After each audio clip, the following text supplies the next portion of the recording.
How do you do, mademoiselle? My name is Hercule Poirot. I know you. You're that detective we hear all about. I do not know if that is a compliment, but I will take it as one for now. You are Betty's sister, I believe? Yes. My name is Megan. Can we come in? Please do.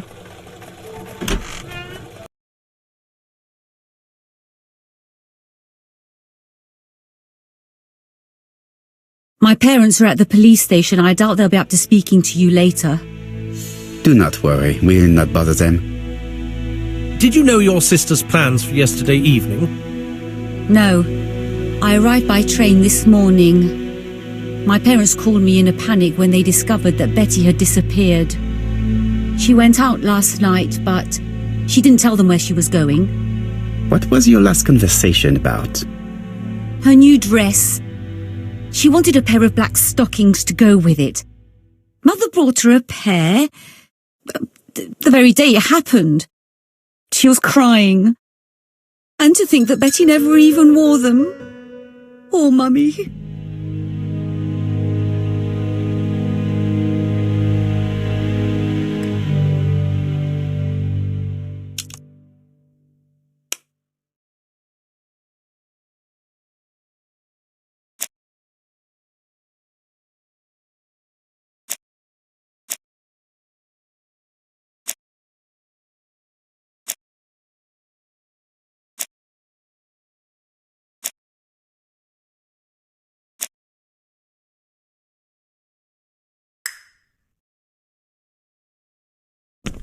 It would not be polite to visit the house without being invited to do so.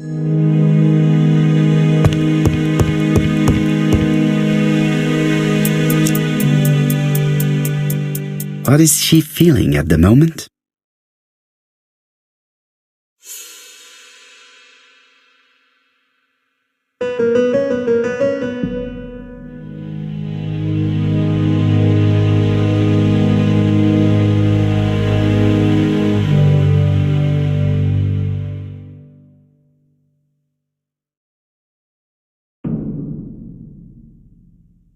Betty's older sister is not just sad, she is angry.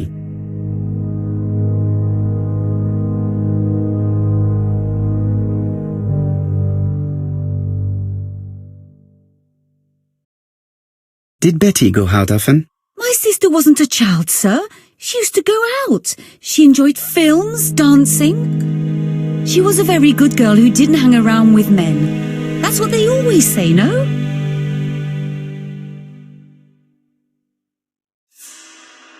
I am not interested in what people say. I am interested in the truth, Mademoiselle Barnard. If you only knew how much I would like to talk with someone who does not know that your sister is dead and who could provide me with a true portrait of her, beyond the formalities. The truth is that my sister was a silly little fool. I tried to reason with her, but she behaved like an idiot. In what way? She used to say that if she was going to marry Don, she might as well have some fun now. I understand. Please continue.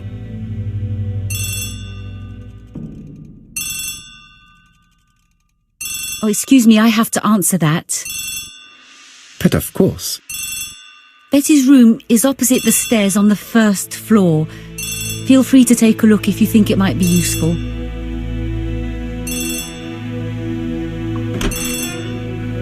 This young woman is far too clever not to have anything else for us. Do you think she's hiding something? That is what I'm trying to find out. Surely you don't think she did it? I did not say anything of the sort. But young women always ruin your judgment, Hastings. Who knows, maybe Megan was jealous of her attractive young sister. I see. She may have had her sights on the inheritance. Or maybe she was in love with Donald Fraser. We have to study all scenarios, even the most unlikely. But I doubt that Mr. and Mrs. Barnard are rich enough to justify murder. While I try and get Miss Barnard to talk, I would like you to try and find Donald Fraser. He should be easy to find the estate agents where he works. Bring him to the Ginger Cat. I would like to talk with him before the chief inspector finds him.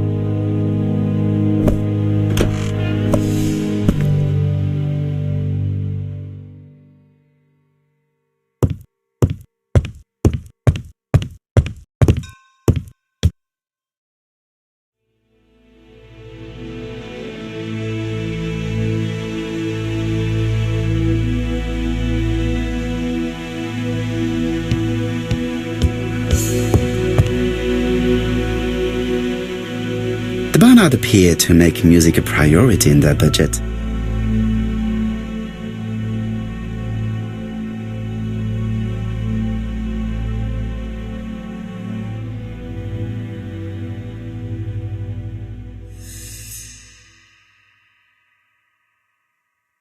Their home is modest, but the Barnards are definitely music lovers.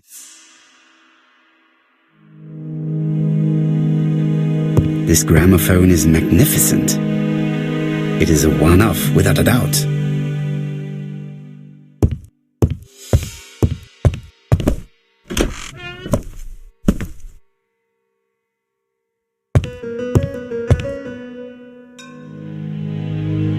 It looks like Betty was also a music lover, the same as her family.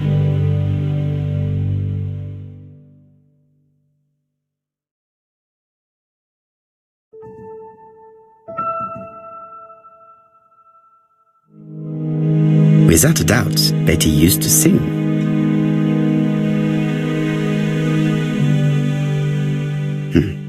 A box of new stockings.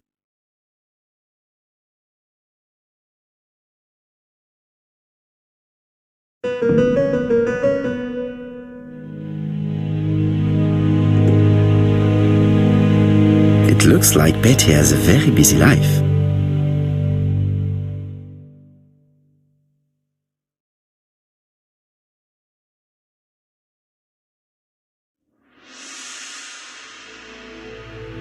Betty liked luxury and going out, and being as pretty as she was, she probably did not have any problem getting herself invited.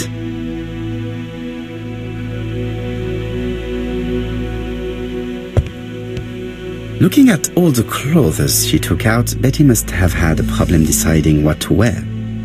Maybe she had a date?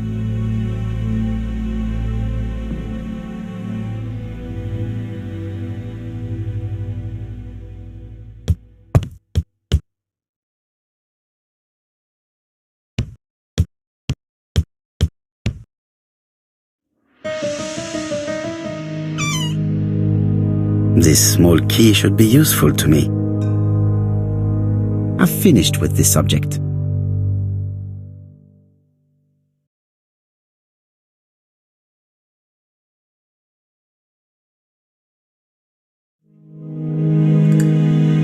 I've finished with this. Medicine to prevent voice loss.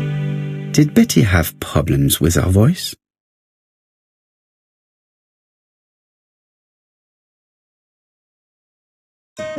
Something on this clock bothers me.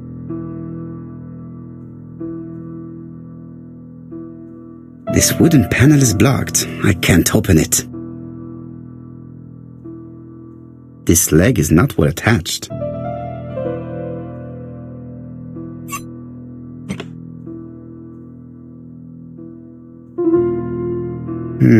Could the screw be slightly loose? Good. It should be possible to open the wooden panel. Look, a key. This could be useful.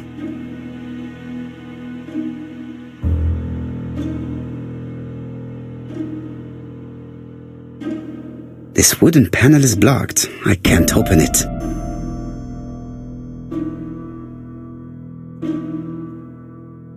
What a strange mechanism.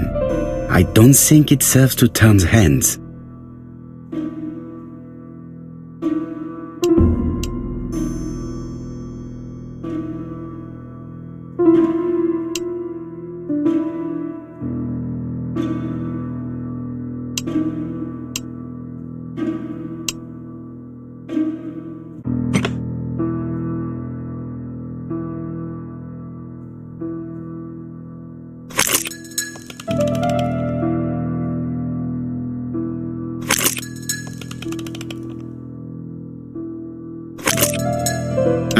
Something clicked on the front of the clock.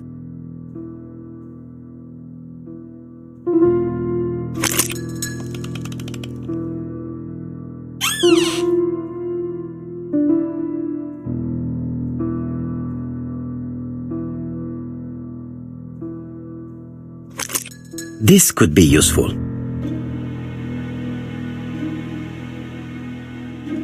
Betty, I enjoyed a wonderful evening in your company, and I hope that we will see each other again very soon. D. My dearest Betty, I know that your art is already spoken for, but you are the most beautiful dancer I have ever had the pleasure of meeting, and I am impatient to see you again. Adrian.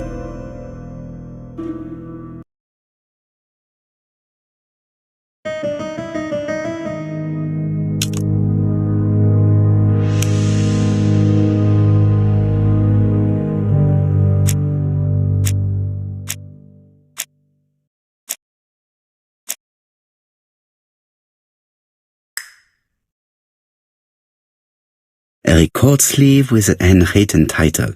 Betty must have recorded the demo. I'd be interested to hear it.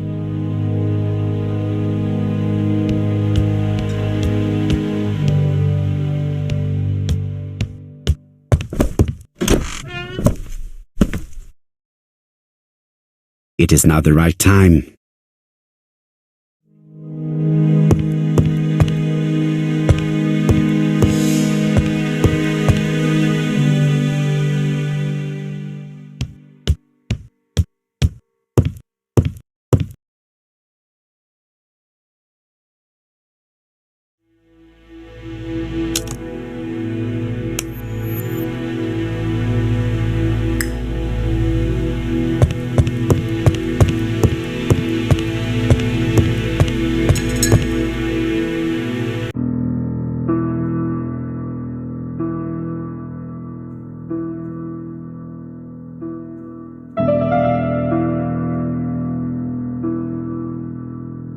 Let us see.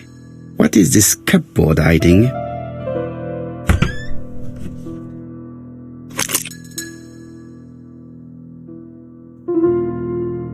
This looks like solfège.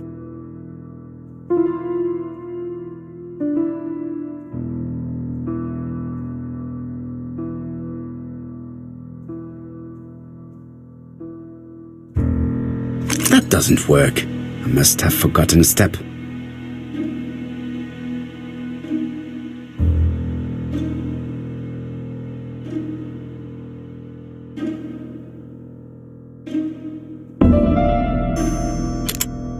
That doesn't work. I must have forgotten a step.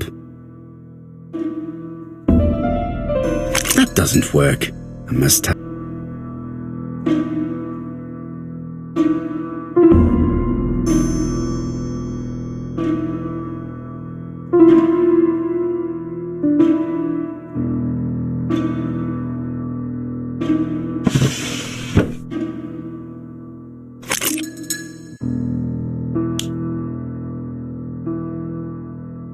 There is bound to be a clue somewhere.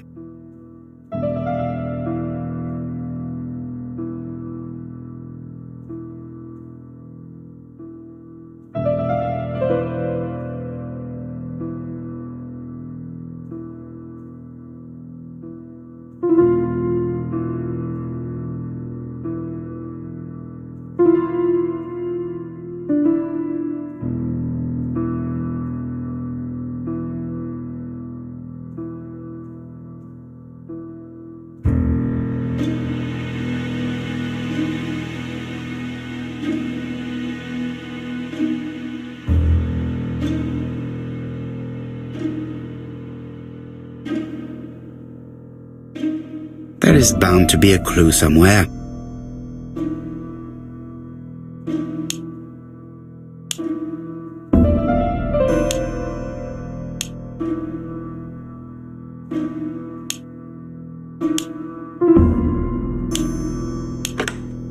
I heard the sound of a mechanism being triggered.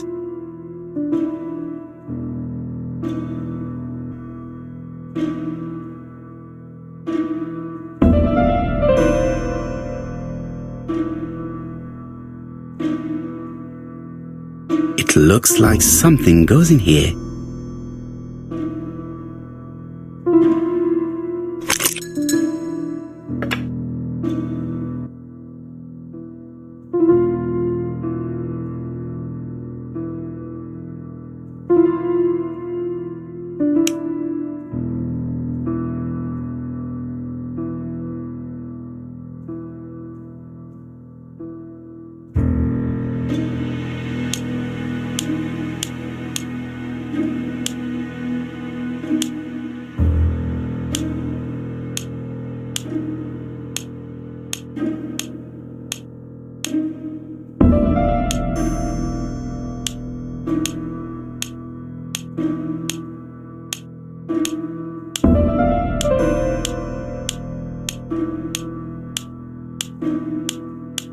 I just have to put the record on the gramophone and start it.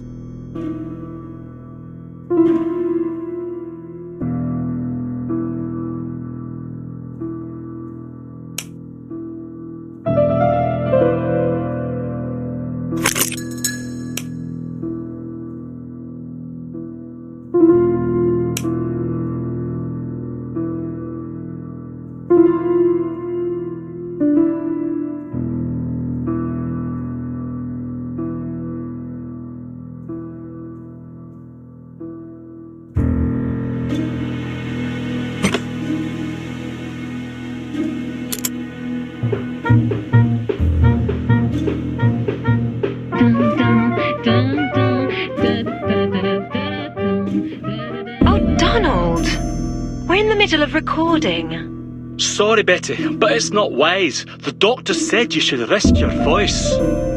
You're such a killjoy sometimes.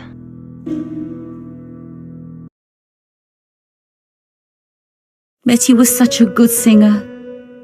It's true. Did she have any problem with her throat? Yes, she had to be careful with her voice.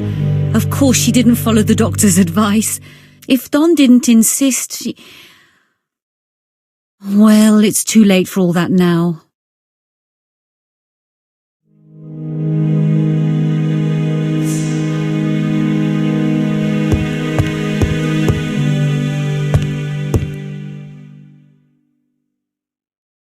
It looks like this woman is single, but she has feelings for someone.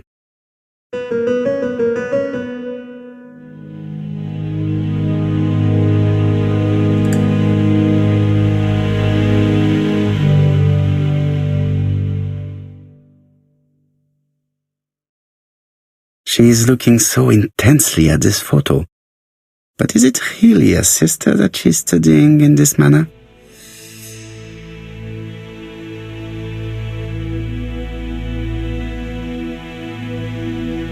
They made the perfect couple, am I correct? Yes, in a way. She was pretty and he... Well? He's a bright man, with a promising career ahead of him. He would have made Betty a good husband. He was always attentive and generous. Oh, a true gentleman. I hear a note of envy in your voice. You must have heard wrong.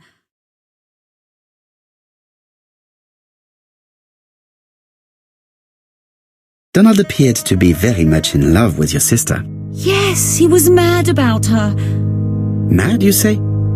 Being madly in love can often be destructive, and Mr. Fraser was known for being jealous, I believe. No more than average. Men are always slightly possessive, especially when they are with a pretty woman. You are a poor liar, Mademoiselle Bernard. Excuse me, Mr. Poirot, but I do not see why you are interested in our humble little crime. It would appear that your sister's murder is the second in a series that we have to stop as quickly as possible. The first was in Andover, and the same as your sister, the murderer sent me a letter informing me that a crime would be committed in that town. Now can I count on your honesty? Yes, you have my confidence, Mr. Poirot. Don is a quiet and sensitive young man, slightly reserved too, and as is often the case with reserved people, when he flew into a temper, he completely lost control. He could be so violent. Betty was frightened. And when was this? The first time was about a year ago. But they rowed more recently. Donald found out that Betty had lied to him. She said she was going out with a girlfriend, but she went out for dinner with a married man. It was an awful scene. She told him that until they were married, she was free to go with whoever she pleased. Donald turned quite pale and started shaking and kept saying one day. Well? He'd commit murder. Do you think that is what happened? No, Mr. Poirot, I don't believe that. You yourself said he may be a recidivist madman. Don loved Betty with all his heart. I can't imagine for one instant that he would hurt her. Very good, Mademoiselle Barnard. Thank you for your help.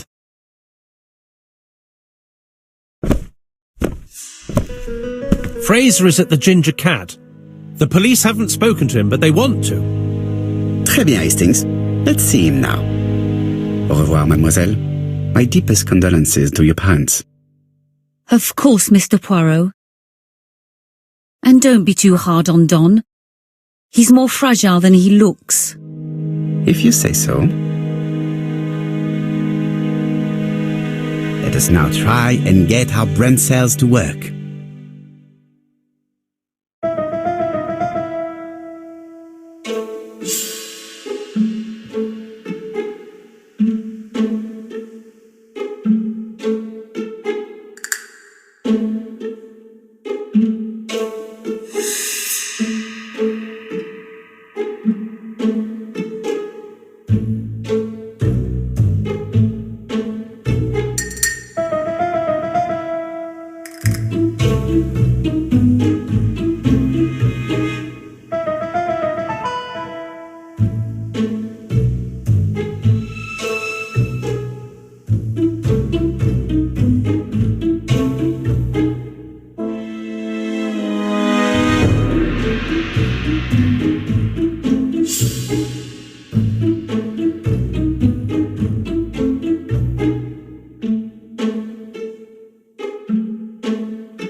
Let us now try and get our brain cells to work.